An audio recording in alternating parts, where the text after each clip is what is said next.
गोस्वामी जी कहते हैं, प्रतिदिन दिन उठी विदा अवधपति मांगा। श्री चक्रवर्ती जी महाराज नित्य प्रातः काल उठने के बाद जाकर जनक जी से कहते हैं, महाराज आप यदि आज्ञा दें तो हम बारात लेकर वापस जाएं। परंतु जनक जी महाराज बारात को चक्रवर्ती जी के साथ रोक लेते हैं। कैसे? राख ही जनक सहित अनुरागा। आपसे निवेदन करूं, राम जी को प्राप्त करना हो तो केवल और केवल अनुराग एक माध्यम है। अनुराग। अब आप कहेंगे महाराज श्री ये अनुराग क्या है? बेटा में, बेटी में, पति में, पत्नी में, भाई में, मित्र में, परिवार में, इनमें हम और आप जो प्रेम करते हैं, इस प्रेम का नाम है राग। क्या नाम है? राग। और परिवार में राग रखते हुए, प्रेम करते हुए जो भगवान के सगुण भाव में लगा रहता है,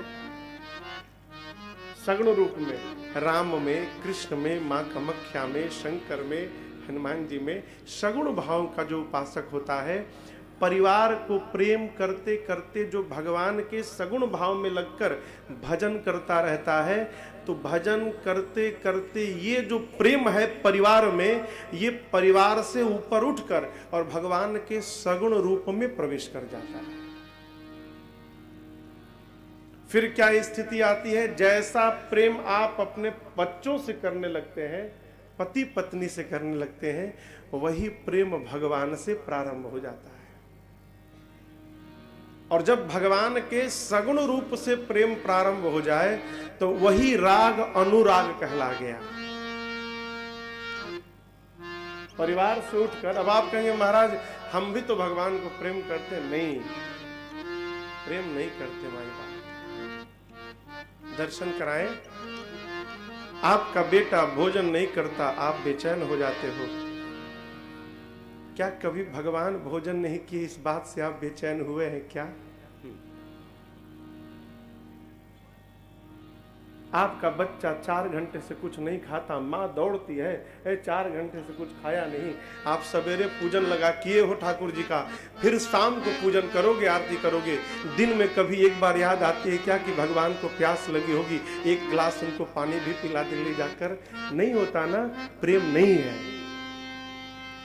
हमने क्या कहा? परिवार वाला ही प्रेम। जिस भाव से आप परिवार को प्रेम करते हैं, यही प्रेम जिस दिन भगवान के सगुण रूप में चला गया, वही अनुराग है, वही अनुराग है। और मानस कहता है, भगवान शिव कहते हैं, मिलहि न रघुपति बिनु अनुराग। भगवान बिना अनुराग के मिलने वाले नहीं है। कितने बड़े ज्ञानियों क्यों न हो जाए राजन, 4 घंटा 5 घंटा श्लोक पे श्लोक बोले जा रहे हैं, लेकिन याद रखिएगा ज्ञानी होना अलग पक्ष है और भगवान के चरणों में प्रेम करना ये अलग पक्ष है, मेल नहीं है कोई। प्रेम अनुराग जब तक नहीं होगा तब तक भगवान मिलने वाले नहीं है। राग परिवार का प्रेम, अनुराग भगवान का प्रेम। अब तीसरा एक और है, वैराग्य। राग, अनुराग और तीसरा है वैराग्य। राग परिवार का प्रेम, भजन शुरू किए, परिवार का प्रेम ऊपर उठा, भगवान के स्वरूप में प्रवेश किया, अनुराग बन गया। अब अनुराग के साथ भजन किए, भजन करते करते ये प्रेम और ऊपर उठा, तो जो भगवान के सगुण रूप में था, फिर वो ऊपर उठकर भगवान के निर्गुण रूप में प्रवेश कर जाएगा, निराकार ब्रह्म में प्रेम हो जाएगा, वही वैराग्य कहलाता है। वैराग्य हो जाने के बाद कहीं जाने की आवश्यकता नहीं है, न मंदिर की आवश्यकता है। आप अपने घर की कोठरी में बैठे हो, आंख बंद किए, वो परम ब्रह्म का दर्शन होता रहेगा। वो वैराग्य की अवस्था है। लेकिन समझिएगा, वैराग्य से भगवान मिलने उलने वाले नहीं है भाई, कोई बुरा नहीं मानेगा। जनक जी महाराज परम विरागी थे। क्या है वंदना क्रम में?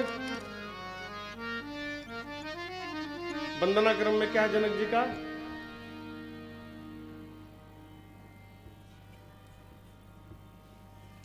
बंदाओं परिजन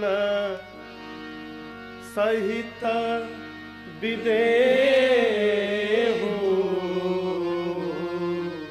जिनहि राम पद गूढ़ सनेहु,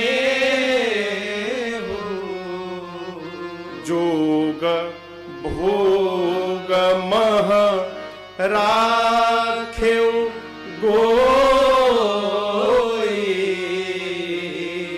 राम विलोकत प्रगटेउ सोई। पूज्यपाद गोस्वामी तुलसीदास जी महाराज बालकांड के प्रारंभ में जब परिकर वंदना प्रारंभ किए राम जी की, तो जनक जी महाराज की वंदना किए।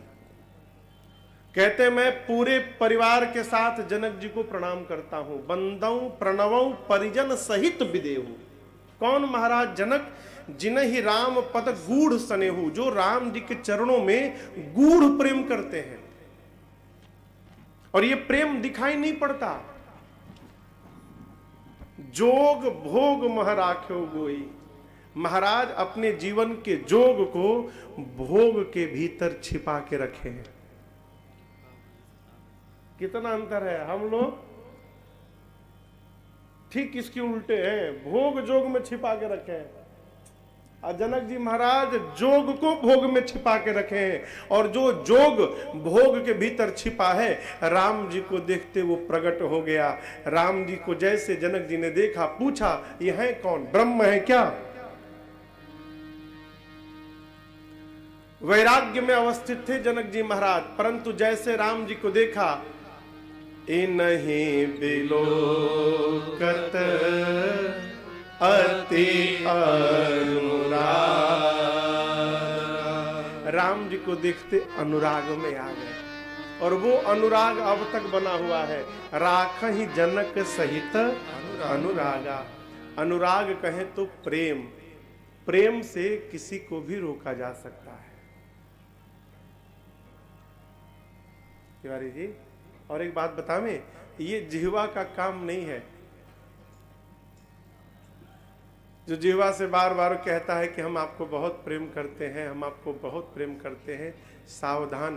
करने वाले के पास कहने के लिए कहाँ टाइम है। वो जो करेगा वो कहेगा। धरती पर मां से अधिक प्रेम कोई नहीं करता। और मां कभी भी अपने बच्चे को नहीं कहती तू नहीं जानता मैं तुझे कितना प्रेम करती हूं।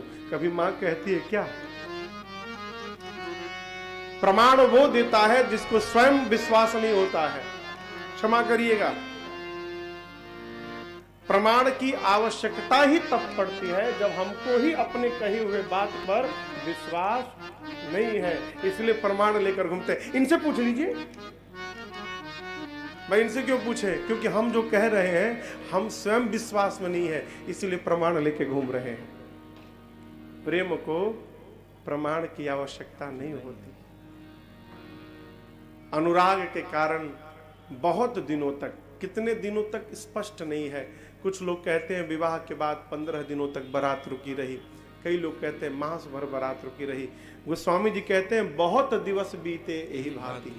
अनेक दिन बीतने के बाद विश्वामित्र जी, शतानंद जी, गुरुदेव भगवान वशिष्ठ जी, मुनि मंडल जाकर जनक जी महाराज से निवेदन किए, महाराज बहुत भया, अब आप चक्रवर्ती जी को विदा करिए। जैसे मुनियों ने कहा, जनक जी ने तैयारी करी और इतना दहेज दिया, दाइज, आप जिसकी कल्पना नहीं कर सकते। कई लोग कहते हैं महाराज दहेज का बहुत बड़ा विरोध होना चाहिए, है ना? यदि दहेज गलत होता तो मानस में क्यों दिया जाता? जनक जी ने कितना दहेज दिया आप कल्पना नहीं कर सकते। विरोध करना चाहिए परंतु दहेज का नहीं। वर का पिता जो कन्या के पिता से मुख खोलकर दहेज मांगता है, इस बात का विरोध होना चाहिए। दहेज देने का विरोध नहीं होना चाहिए, मांगने का विरोध होना चाहिए। कन्या के पिता की जितनी क्षमता है, अपनी क्षमता से जो दे, वर के पिता को सहर्ष उसको स्वीकार करना चाहिए। हर पिता के मन में भाव रहता है कि हम बिटिया के साथ कुछ न कुछ विदा करें। खूब दहेज दिया माताओं ने बेटियों को, नारी धर्म का पावन उपदेश दिया है। बेटी जाकर सास ससुर की सेवा करिएगा, पति के नेत्र को देखकर उनके मन के भाव को समझकर व्यवहार करिएगा। हम आपको आशीर्वाद देते हैं, आप सदैव पति को प्रिय होइएगा और आपका सुहाग सदैव अखंड बना रहेगा। माताएं बेटियों को आशीर्वाद देती हैं। देखिए, संबंध तोड़ लेने में कुछ नहीं लगता है। वो किसी के साथ तोड़ना तो बड़ा सरल है, परंतु किसी के साथ संबंध बनाकर और जीवन भर उस संबंध का निर्वाह करना, ये सरल व्यवहार नहीं, ये बहुत बड़ी बात है। और जो ऐसा करता है वास्तव में वही मनुष्य कहलाने का अधिकारी है। जीवन में कभी भी ऐसा कोई व्यवहार नहीं करना चाहिए माई बाप जिससे हमारा अपनों के साथ संबंध समाप्त हो जाए। अपनों का पता तब चलता है जब जीवन में संकट आता है। कई लोग अकेले रहना चाहते हैं, पति पत्नी बस। बुरा नहीं है, रहना भी चाहिए। यदि झगड़ा हो गया तो कौन मनाएगा? व्यवहारिक पक्ष में आइए, यदि पति पत्नी में झगड़ा हो गया, झगड़ा होकर करेगा, नहीं होता है क्या? कौन है जिसका झगड़ा नहीं होता, आप बताओ, तो पता चलेगा। हा?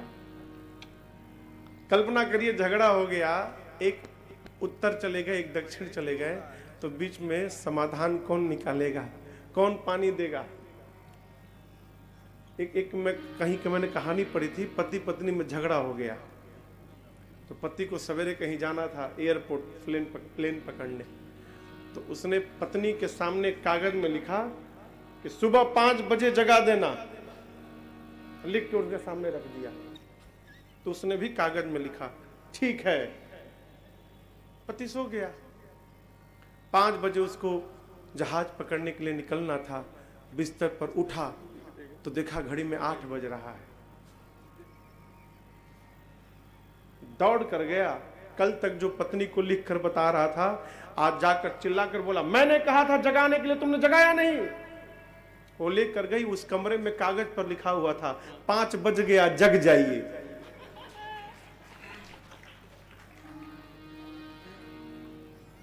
उसने कागज पर लिख कर रख दिया था 5 बज गया जग जाइए, वही रख दिया था कागज। बड़ा परिवार रहेगा, आप भले रूठ जाओ, घर का कोई ना कोई सदस्य पानी लेकर अवश्य आएगा। अरे बहुत हो गया, चलो भोजन कर लो। अकेले तो पशु भी नहीं रहता है, वो अकेले तो पशु भी नहीं रहता। जीवन में सदैव इस बात का ध्यान रखना चाहिए, अपनों से परिवार में घर में ऐसी कोई वार्ता नहीं करनी चाहिए जिससे संबंध में कड़वाहट आ जाए। कोई करता है तो महाराज उसको करने दिया जाए। एक ही हाथ कितनों चले, शोर होने वाला नहीं है। जब तक दोनों हाथ नहीं लड़ेंगे तब तक आवाज होने वाली घर में नहीं है। कोई एक चला रहा है, चलाने दीजिए उसको, आप शांत रहिए, आप मौन रहिए। माताओं ने नारी धर्म का शिक्षण दिया। और समझिएगा, माताएं यदि चाह ले तो कोई घर को तोड़ नहीं सकता। घर की माताएं यदि ठान ले तो घर को कोई समाप्त नहीं कर सकता। और माताएं यदि तोड़ने का ठान ले तो कोई पुरुष उसको एक नहीं कर सकता। माताओं में इतनी शक्ति है। इसलिए हम भक्त हैं। हम आपसे इसलिए निवेदन कर रहे हैं कि हम भगवान के भक्त हैं। और देखिए, अनजान व्यक्ति कोई अपराध करे ना तो उसको उतना दोष नहीं लगता, परंतु कोई जानने वाला यदि अपराध करे ना तो बहुत बुरी बात है। माथे पर तिलक लगाकर, हम तिलक लगाए हैं माथे पर, भरत जी और राम जी की कथा गा रहे हैं और अपने भाई से कोर्ट में केस लड़ रहे हैं। हमको अपने ऊपर शर्म आनी चाहिए। हम कैसी कथा गा रहे हैं तिवारी जी? भक्त यदि आप अपने को मानते हैं तो देखिए, जो नासमझ है उसको कोई कुछ नहीं कहेगा। समझदार को लोग कहते हैं अरे वो तो नासमझ था, आप तो समझदार थे, आपने भी वही किया। जीवन में इस बात का सदैव ध्यान रखना चाहिए। माताओं ने नारी धर्म का सुंदर उपदेश दिया है। 4 पालकी सजाकर माताओं ने बेटियों को दुल्हन के रूप में विदा किया है। जनक जी महाराज ने बेटियों को हृदय से लगाया। जनक जी ने भी नारी धर्म का उपदेश दिया है, विदा किया। बारात लेकर श्री चक्रवर्ती जी महाराज श्रीधाम अयोध्या आए। दिव्य स्वागत भया है बारात का, दिव्य। बाराती अपने अपने घर गए हैं।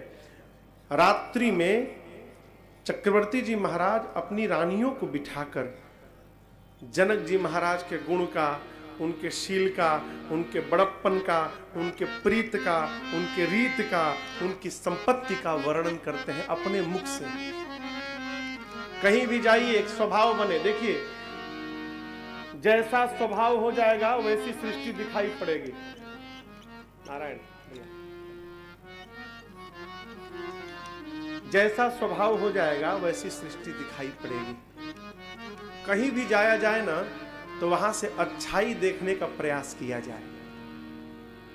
किसी के भी घर जाइए, दुकान जाइए, व्यापार में जाइए, तो प्रयास करिए कि वहां से हम जितनी अच्छाई एकत्रित करके ले आ सके। बुराई मत दिखिए कि उनके घर में वो कमी थी, इनके घर में ये कमी थी। अब भोजन पर बुलाए थे, सब्जी में नमक ज्यादा हो गया था तो यहाँ वो हो गया था। अरे किसके घर नहीं होता है वो? किसके घर नहीं होता है? हमारे आपके हाथ में हम क्या देखना चाहते हैं, हमारे आपके हाथ में है। किसी के अंदर बुराई देखने का यदि प्रयास करिएगा तो राम जी में 50 बुराई दिखाई पड़ जाएंगी आपको। देखना यदि चाहें तो राम जी में बुराई दिखाई पड़ेगी आपको, और नहीं देखना चाहें तो रावण में भी कोई ना कोई एक अच्छाई आपको दिखाई पड़ जाएगी। दृष्टि बदली जाए, दृष्टि बदली जाए। कहीं से भी जाकर घर वापस आए तो जहां तक हो सके वहां की केवल प्रशंसा की जाए। मैं बहुत छोटा था, कलकत्ता में एक अखबार निकलता है सन्मार्ग, दैनिक समाचार पत्र है कलकत्ता का। सन्मार्ग बहुत पुराना समाचार पत्र है। उसमें एक रविवार ही आता है विशेषांक, प्रत्येक रविवार को। तो उसमें बहुत सारी आध्यात्मिक कथाएं लिखी रहती हैं, शिक्षाप्रद कथाएं भी रहती हैं। मैं बहुत छोटा था उस समय, 10-12 वर्ष का होगा। तो एक दिन मैंने उसमें कथा पढ़ी और उस कथा का मेरे मन मस्तिष्क पर बहुत बड़ा छाप पड़ा। उसमें लिखा था कि एक व्यक्ति किसी के घर से भी भोजन करके जब अपने घर आता है तो घर वालों से कहता है कि क्या भोजन कराया उन्होंने, आए आनंद आ गया, लगता था मानो अमृत बना के रख दिया है, 56 भोग खिलाया। जब कहीं से भोजन करके वो आए घर पे तो घर वालों से, बच्चों से, पत्नी से यही बताएं, हमेशा का नियम था। घर वाले सोचे अपने अकेले जाके खा लेते हैं, हम लोग को कहीं लेके नहीं जाते। एक दिन कहीं से निमंत्रण आया भोजन पे तो पूरा परिवार तैयार भया कि हम भी चलेंगे। चलो,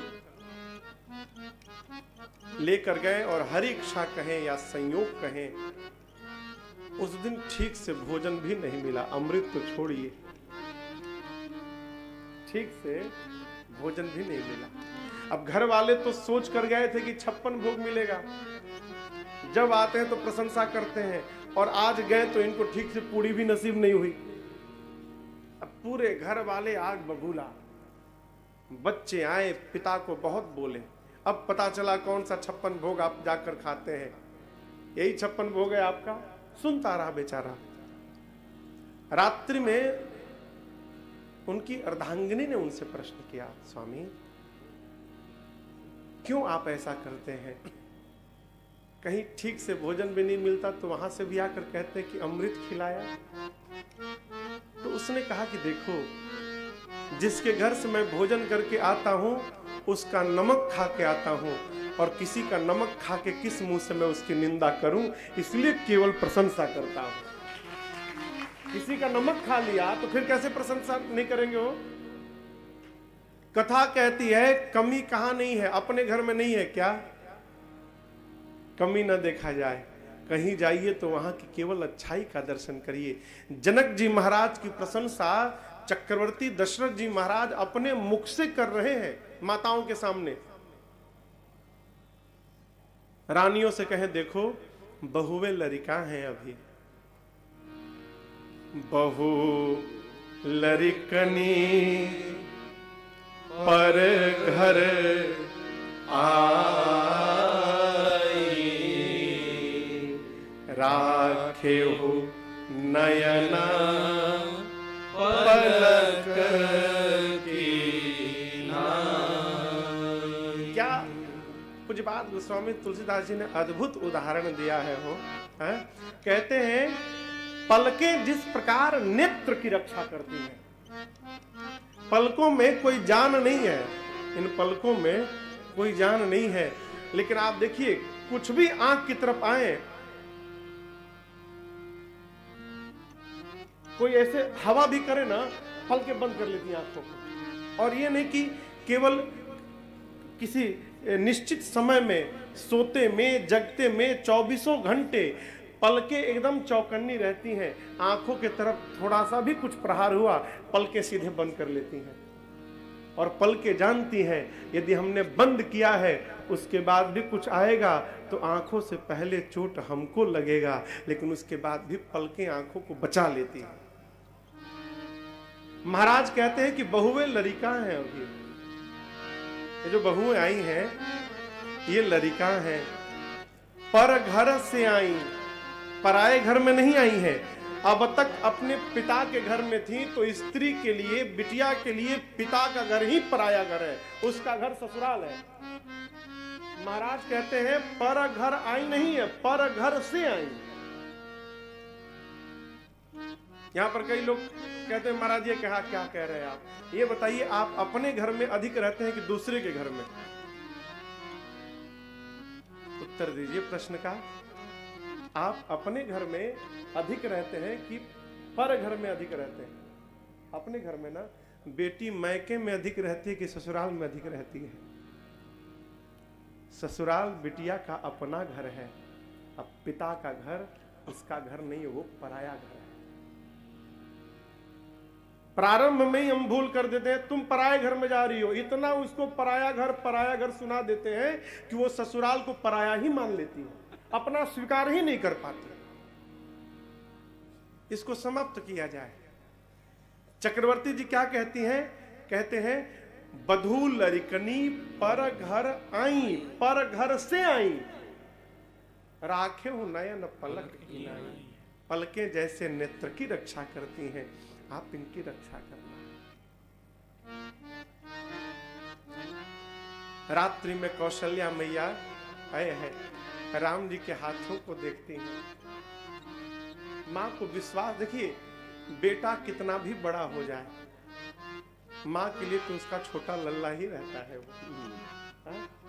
मां ना रात्रि में राम जी के हाथों को देखती हैं, कैसे मेरा बेटा निशाचरों का संहार किया होगा, इन्हीं हाथों से तुम राम मारे हो। सुना है?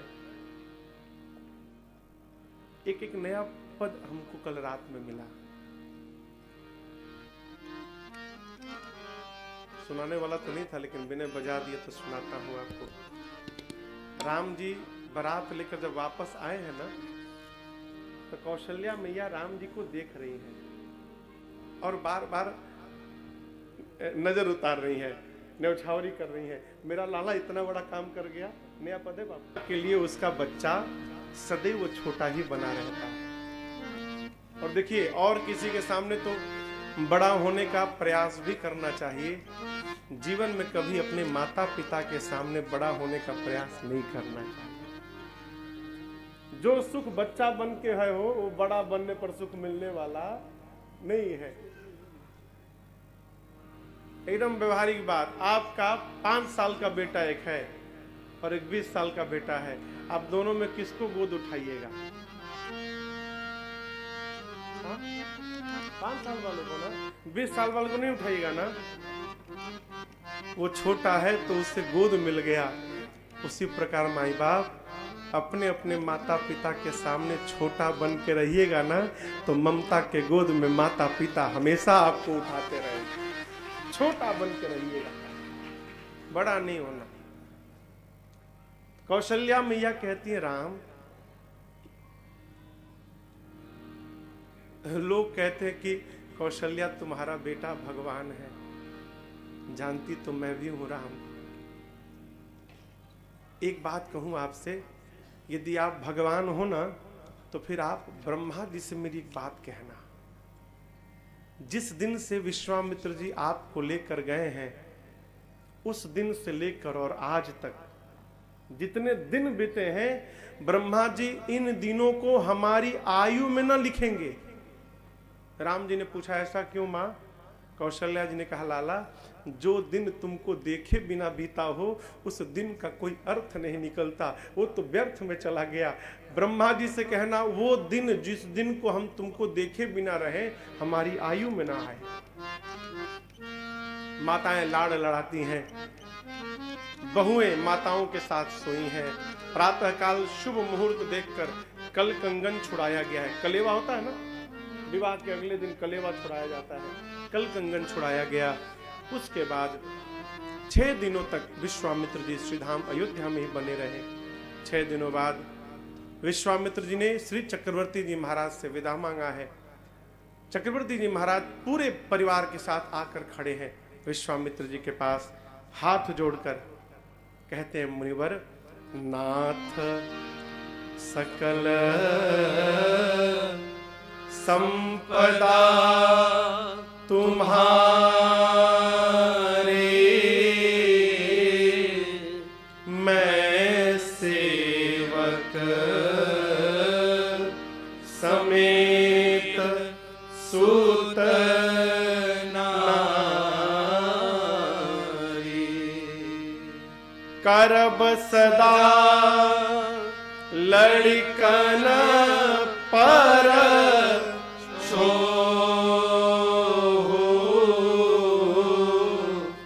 दर्शन देत रहब मुनि मोह। चक्रवर्ती जी महाराज कहते हैं, मुनिवर, मैं, मेरा परिवार, मेरे बच्चे, मेरा समाज, सब हम आपके दास हैं प्रभु। किससे बोले? विश्वामित्र जी से। आप कल्पना करिए, वही चक्रवर्ती जी महाराज हैं जो विश्वामित्र जी से कहें, विप्र आपको मांगने नहीं आता है। आज भाषा बदल गई, मिलने के बाद सबकी भाषा बदल जाती है। प्राप्त तो हो जाए, भाषा क्यों नहीं बदलेगी? कहते हैं कि आप हम सबके स्वामी हैं, हम आपके चरणों के दास हैं। इसके बाद जो चक्रवर्ती जी ने बात कही ना, वो बड़ी अच्छी बात। कहते मुनिवर, आपने अब की बार जो मेरे परिवार पर करुणा दृष्टि दिखाई अपनी, मेरा तो चौथापन है, कल रहूं ना रहूं क्या भरोसा। एक निवेदन है, यदि कल मर भी जाता हूं ना, उसके बाद भी मेरे बच्चों पर ये कृपा आप बना के रखिए। करब सदा लड़कन पर छो, और जब तक मैं जीवित हूं दर्शन देत रहब मुनि मोह। कहते हैं कि मेरे जाने के बाद भी मेरे बच्चों पर आप सदैव अपनी करुणा बना के रखिएगा प्रभु। और जब तक मैं जीवित हूं यदा कदा आकर मुझे भी आप दर्शन देते रहिएगा। समझिएगा, राजन हो चाहे आप, जब तक हमारे परिवार पर किसी संत की दृष्टि नहीं है तब तक उस अनंत की दृष्टि पड़ने वाली नहीं है। भगवान की दृष्टि तभी होगी जब हमारे ऊपर संत की कृपा हो जाए। हमारे पूज्य महाराज जी कहा करते हैं कि बेटा एक बात विचारना, आप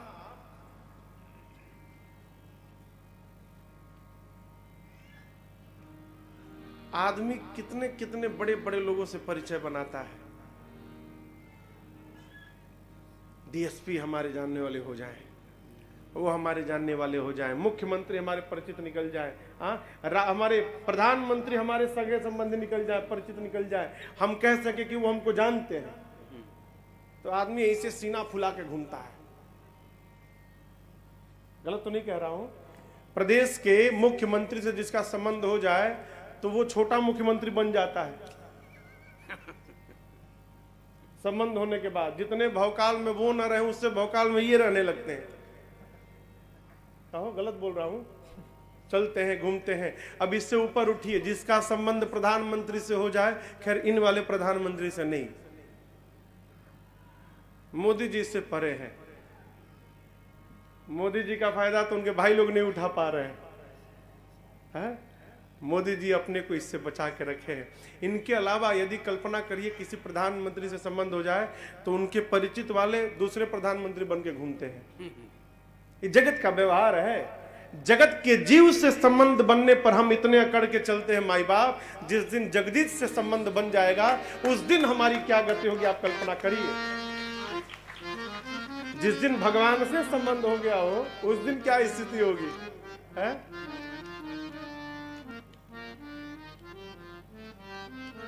पीएम जाने चाहे न जाने, मुख्यमंत्री जाने चाहे न जाने, ऐसा जीवन अवश्य जीना चाहिए कि कोई भगवान का भक्त संत हमको जाने और हमारे परिवार पर अपनी कृपा दृष्टि बना के रखे।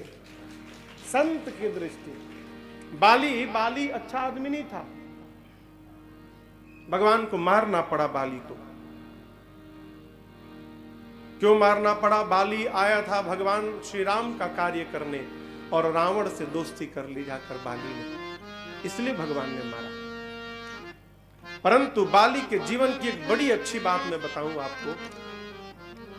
बाली को जब राम जी ने बाण मारा न हो तो गिर पड़ा। हृदय में तो प्रेम था, मुख से कठोर वचन कहता है। आप समझिएगा, जब बाली बाण लगने के बाद धरती पर गिरा, राम जी चलकर आए तो जो आदमी धरती पर लेटा रहता है उसको पहले नीचे दिखाई पड़ता है। आप धरती पर लेटिए तो धरती पर धरा दिखाई पड़ेगी। राम जी चलकर आए तो बाली को भगवान का चरण दिखाई पड़ा। बाली ने लेटे लेटे भगवान के चरणों को छूकर प्रणाम किया, मन ही मन। हृदय में तो प्रेम है लेकिन मुख से कठोर वचन कहता है। कहता है, राम, धर्म की रक्षा करने के लिए आपने अवतार लिया है ना। मैं बैरी हो गया और मेरा भाई आपका प्यारा हो गया। आप धर्म की रक्षा के लिए अवतार लिए हैं। यही आपका धर्म है कि एक पक्ष की बात सुनकर और दूसरे पक्ष की बिना बात सुने आपने निर्णय कर लिया, फैसला सुना दिया। धर्म तो कहता है कोई निर्णय देना हो तो पक्ष और विपक्ष दोनों की सुनी जाए।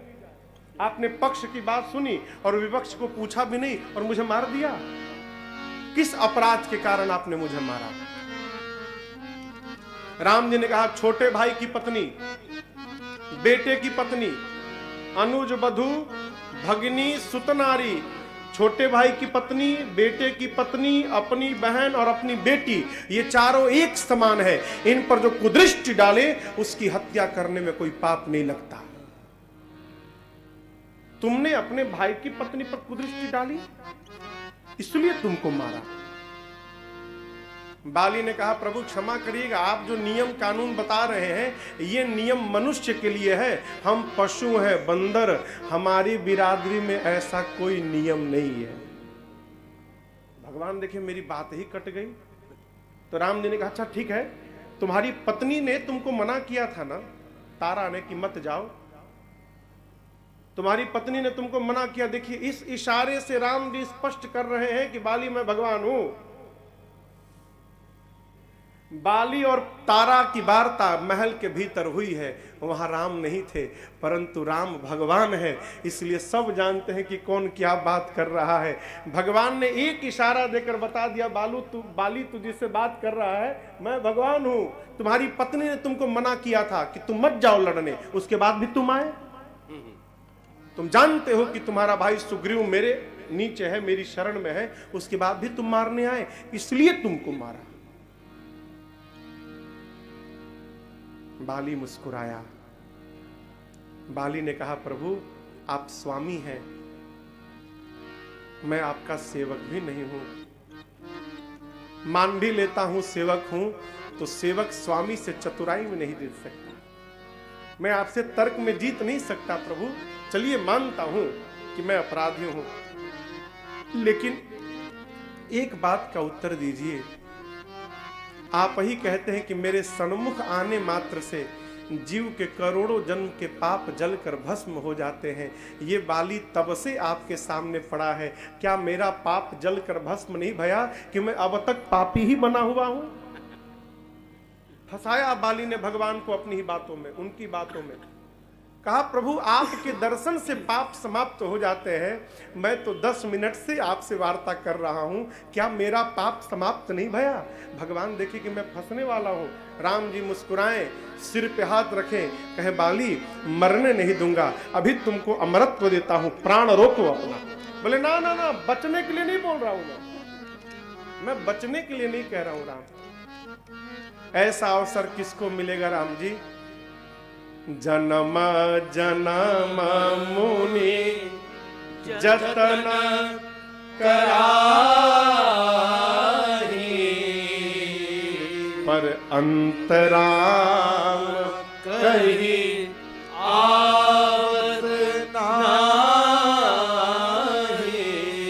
बाली कहते, प्रभु मुनि लोग जीवन भर यत्न करते हैं कि मरते समय मुख से राम निकल जाए, नहीं निकलता।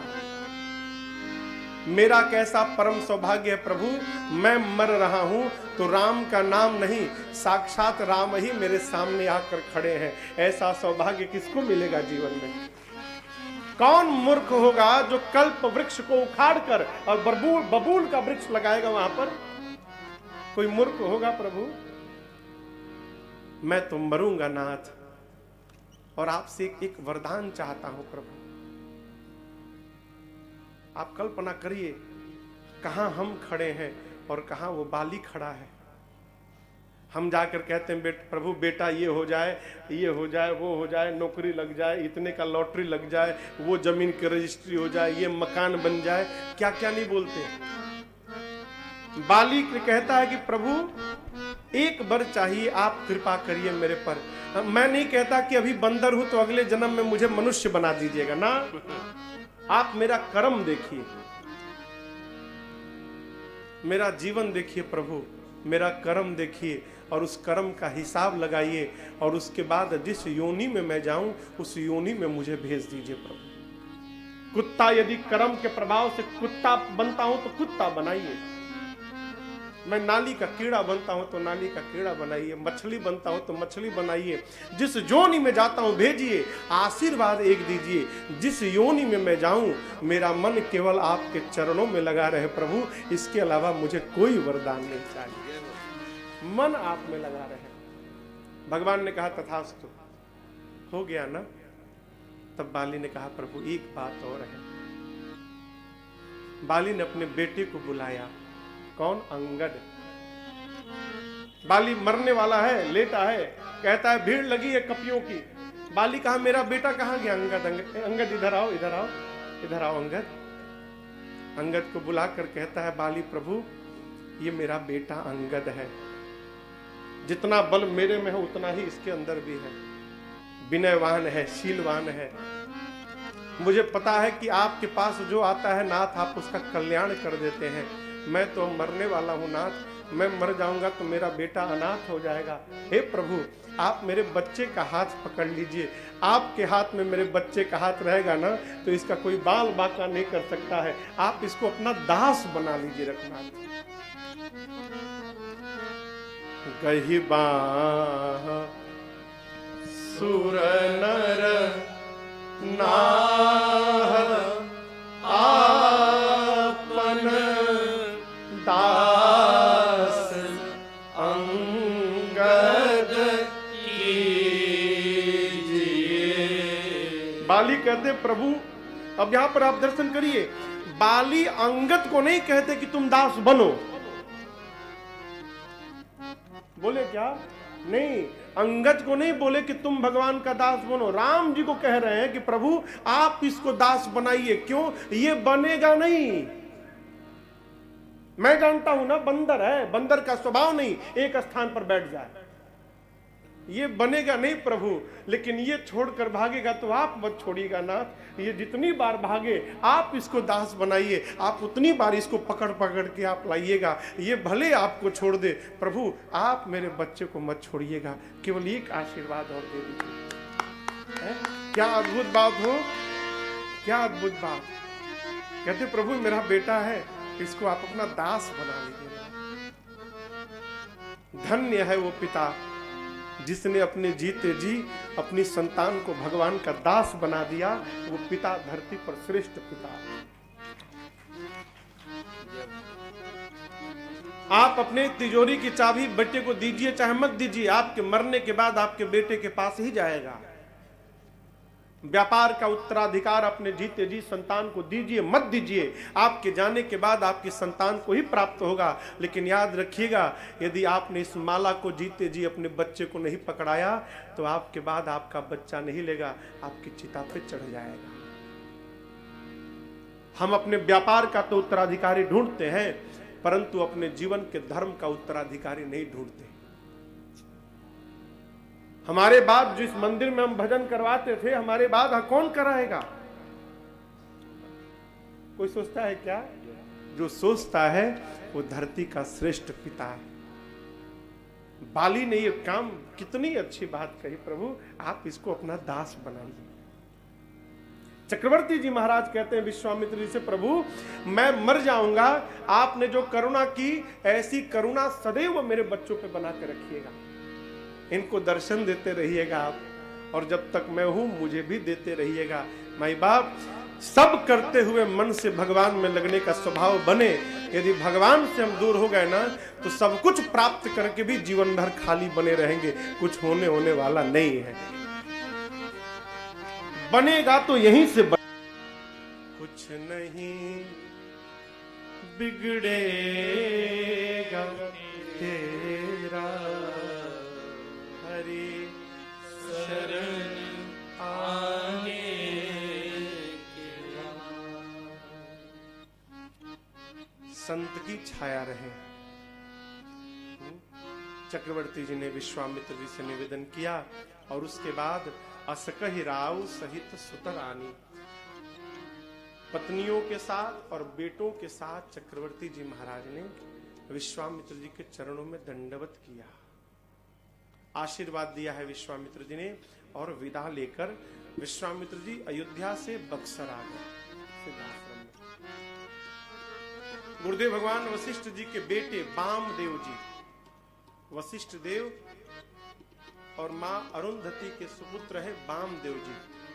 बामदेव जी ने विश्वामित्र जी की पूरी कथा गाकर जनक चक्रवर्ती जी महाराज को सुनाई है। भगवान आए ब्याहि राम घर जबते, बसई आनंद अवध सब तबते। सब लोग बड़े आनंद में हैं।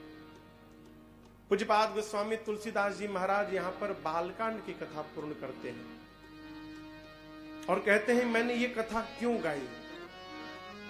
केवल और केवल एक हेतु गोस्वामी जी कहते हैं, निज गिरा पावन करन कारण राम जस तुलसी कहो, रघुवीर चरित अपार पारी पार, कवि कोने लगो उपबीत ब्याह उछा, उपबीत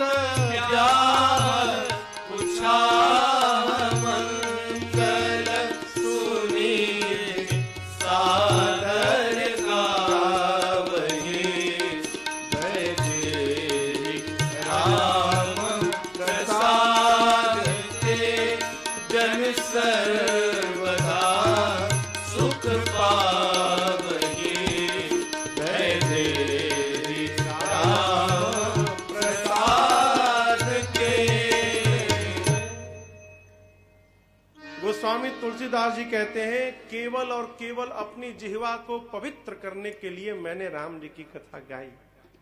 निज गिरा पावन करन कारण राम जस तुलसी कहो। नहीं तो भगवान की कथा, भगवान का चरित्र अपार समुद्र है। भगवान का चरित्र समुद्र है। कौन कवि है जो गाकर उस समुद्र को पार कर जाए। भगवान के जन्म, नामकरण, चूड़ाकरण, यज्ञोपवीत, विवाह आदि जितने संस्कार हैं, इन संस्कारों की कथाओं को जो नर नारी कहेगा अथवा गाएगा, सुनेगा, क्या होगा? श्री सीताराम जी की कृपा प्रसाद स्वरूप उस जीव को जीवन में सदैव वो सुख ही सुख प्राप्त होगा। ये बालकांड की कथा की फलश्रुति है। सिया रघुबीर विवाह जे सप्रेम गावही सुनही, दोनों तीन कहूँ सदा उछाल मंगलायतन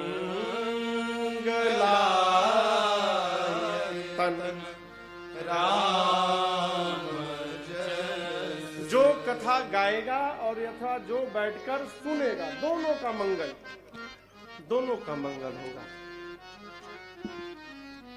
जो कहत गावत सुनत, जो सुनत गावत कहत समुझत परम पद नर पावै।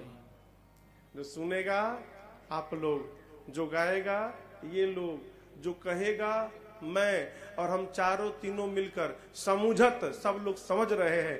गोस्वामी जी कहते जो चारों में से एक भी करेगा वो भगवान के परम धाम को प्राप्त हो जाएगा। इससे सरल मार्ग कहाँ है आप बताओ। अब आगे की कथा अयोध्या कांड में प्रवेश करती है। अयोध्या कांड युवा कांड है। युवा कांड समझते हैं? जवानी है मनुष्य की। अयोध्या कांड मध्य भाग। कथाओं का एक सूत्र है, जिस व्यक्ति को कुछ बनना है, कुछ करना है, कुछ समझाना है, कुछ समझना है, कुछ पहुंचना है, कुछ पहुंचाना है, या अटकना है, या भटकना है, या बनना है, या मिटना है, कुछ भी करना है तो केवल और केवल जवानी है बस। गलत तो नहीं कर रहा हूं किसी? ना वो बचपन में कुछ कर सकता है, ना बुढ़ापे में कुछ करने लायक रहेगा। न बचपन में कुछ कर सकता है, न वृद्धावस्था में करने लायक रहेगा। ले देकर उसके पास जवानी ही बची है, जवानी। और युवावस्था भर पेट कचौड़ी खाकर सोने के लिए नहीं है, है? जवानों जवानी में दम चाहिए, लहू इस उम्र में गरम चाहिए।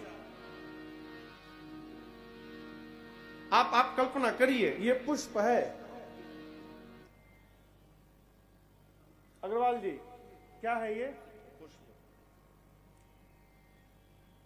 4 दिन पहले चढ़ाने लायक था क्या? क्यों? कली 4 दिन बाद चढ़ाने लायक रहेगा क्या? ये मानव का जीवन है माई बाप, ये इसकी जवानी है। 4 दिन पहले बचपन में था, चढ़ने लायक नहीं था। 4 दिन बाद बुढ़ापा आएगा, चढ़ने लायक रहेगा नहीं। ये जवानी ही है, भगवान के शरीर पर चढ़कर श्रृंगार बना हुआ है। जवानी को समर्पित करो, राष्ट्र के लिए समर्पित करिए, राष्ट्र के लिए। क्यों? भगवान राष्ट्र से अलग नहीं है, भगवान राष्ट्र से अलग नहीं है। जवानी कुछ करने के लिए है, ऐसा कुछ कर चले माई बाप कि आने वाली पीढ़ी 1000 वर्षों तक याद करे। 23 साल का बच्चा था भगत सिंह, 23 साल का, मात्र 23 वर्ष का।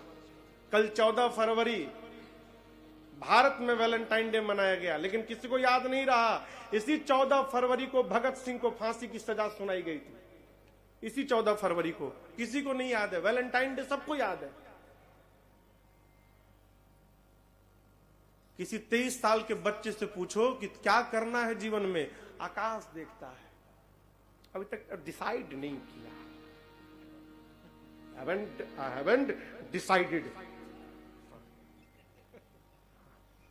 कब करोगे? बुढ़ापे में। 23 साल का बच्चा कहता है मैंने डिसाइड नहीं किया, और 23 साल का भगत सिंह फांसी के फंदे पर चढ़ गया राष्ट्र के लिए। इसलिए सालों बीत गए, आज तक भगत सिंह जीवित है, और जब तक चंद्रमा और सूर्य रहेंगे तब तक भगत सिंह का नाम अमर रहेगा। ये जीवन है, जीवन है। बोले महाराज जी वो तो भगत सिंह कर गया, हम क्या करें? हम क्या करें? खाने से फुर्सत मिलेगा तब ना। कभी सोचते हो कि क्या करें? एक तो नई बीमारी आ गई है, पबजी।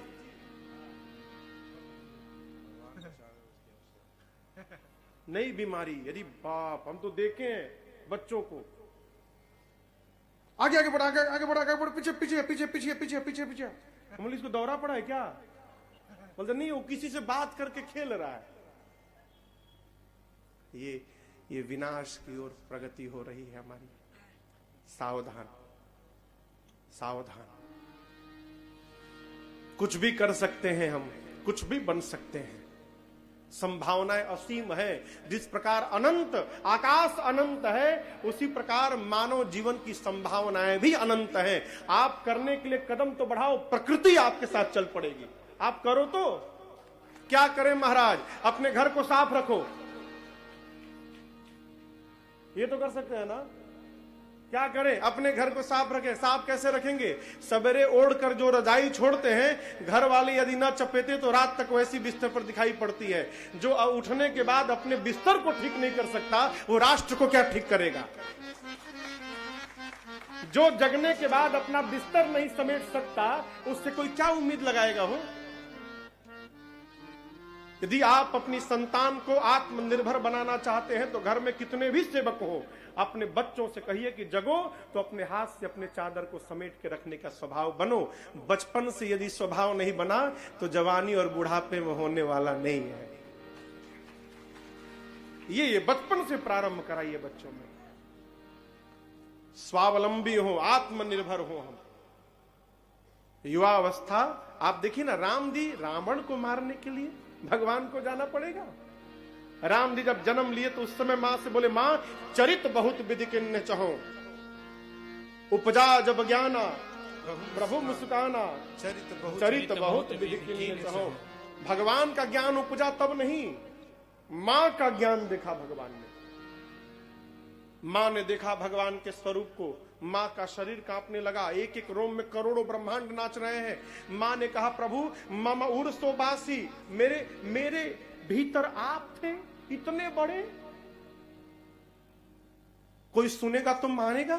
मम उर्सोबासी यह उपहासी, लोग उपहास करेंगे। कितना भी धीर मति वाला सुनेगा, विश्वास नहीं करेगा। प्रभु सुनत धीर मति थिर न रहे। भगवान ने देखा, मां का विवेक तो जग गया, मां मुझे पहचान गई।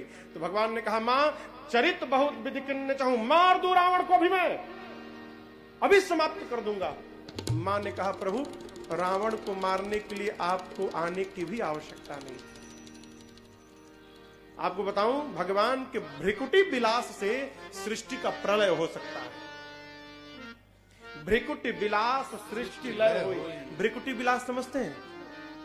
भ्रिकुटी विलास, भ्रिकुटी किसको कहते जानते हैं? ये जो आईब्रो है ना, ये इसको भ्रिकुटी कहते हैं।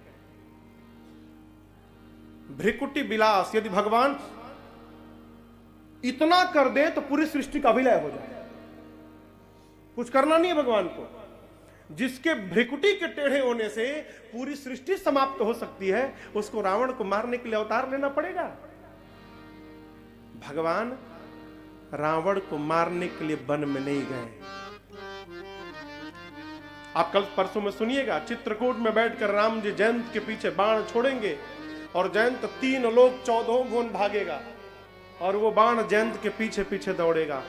जो राम चित्रकूट में बैठकर बाण छोड़ते हैं और वो बाण तीनों लोग 14 भुवन घूमता है, वो राम जी अयोध्या में बैठकर बाण छोड़ेंगे तो लंका में जाके रावण को नहीं लगेगी? लंका तीनों लोग से बाहर है क्या हो? फिर क्यों गए राम जी? मेरे पूज्य महाराज श्री का एक सूत्र मैं आपको सुनाऊं। पिता की संपत्ति को संतान तभी संभाल सकती है जब संतान के जीवन में पिता के जीवन इतना तप आ जाए। यदि तपस्या नहीं है तो पिता की संपत्ति संतान संभालने वाली नहीं है।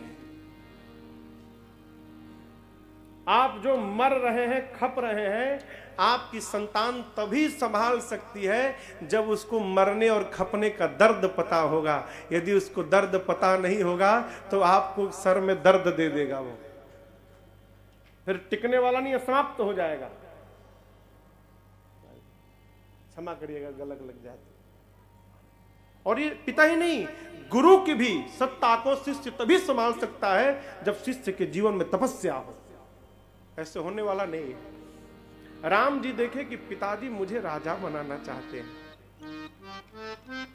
मैंने तो जीवन में कोई तप नहीं किया अब तक, और जब तक जीवन में तपस्या नहीं होगी तब तक धारिता कैसे आएगी?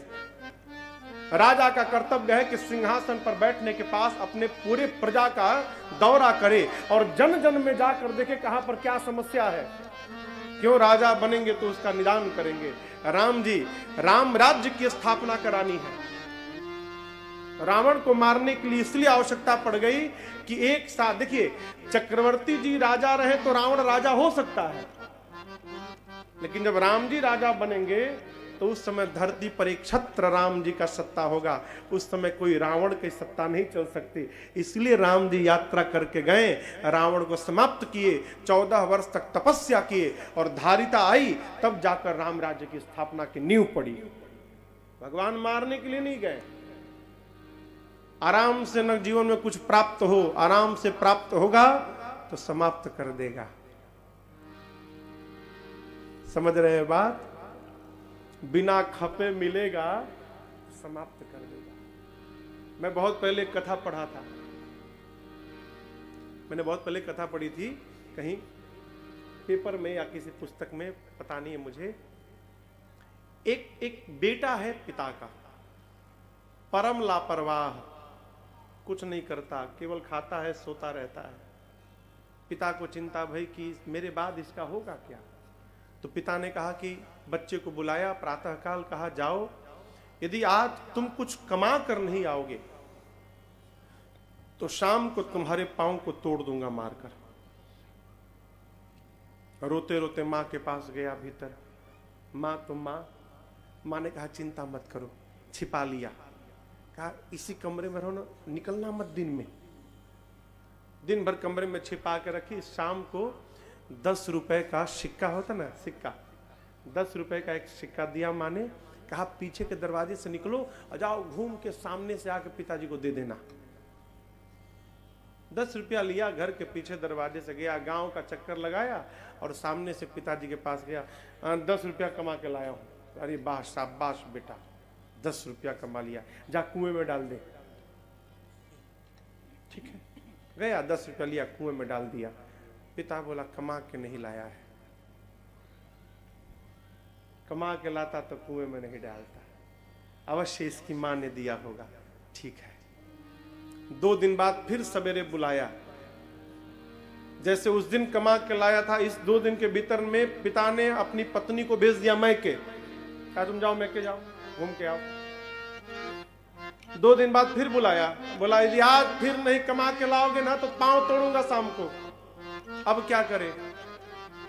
उसकी एक बहन आई थी मैके में ससुराल से, मां तो थी नहीं, अब बहन थी। जाके बहन का पांव पकड़ के लगा रोने। बहन को भी दया आई, बहन ने भी वही किया, दिन भर भी छिपा के रखी, शाम को 10 का सिक्का पकड़ाया, फिर गया बाहर से घूम घाम के आया। पिताजी 10 रुपया फिर कमा लिया आज। बोले रे वाह बेटा, शाबाश, 10 रुपया जा कुएं में डाल दे। गया कुएं में डाल दिया। बाप बोला आज फिर नहीं कमा के लाया, बहन ने दिया है। अगले दिन बहन को भेजा ससुराल। अब बच गए बाप और बेटा, दो ही लोग। 3 दिन बाद फिर कहा, आज यदि फिर कमा कर नहीं लाया तो आज तो तोड़ दूंगा। अब कहां जाए, न मां है न बहन है, घंटों रोता रहा। फिर कोई उपाय नहीं निकला तो आंसुओं को पोंछ कर चला बस अड्डे पर। बस अड्डे पर गया, एक सेठ जी उतरे बस से, बड़ा सा एक सूटकेस लेके। बोले कूली कूली, तो इसको लगा कुछ काम तो आता नहीं कि करे, तो बोला चलो यही काम कर लो। कूली का काम किया, उनका बक्सा उठाया, हो हड्डी मानो टूट गई उसकी, पूरा कमर टेढ़ा हो गया। अब बदले में मिला कितना, 2 रुपया।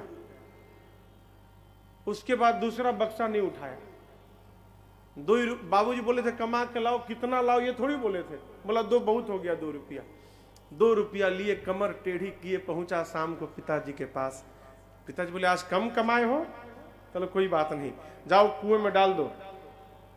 जैसे पिता ने कहा कुएं में डाल दो, पिताजी को पटक के चढ़ गया उनके ऊपर।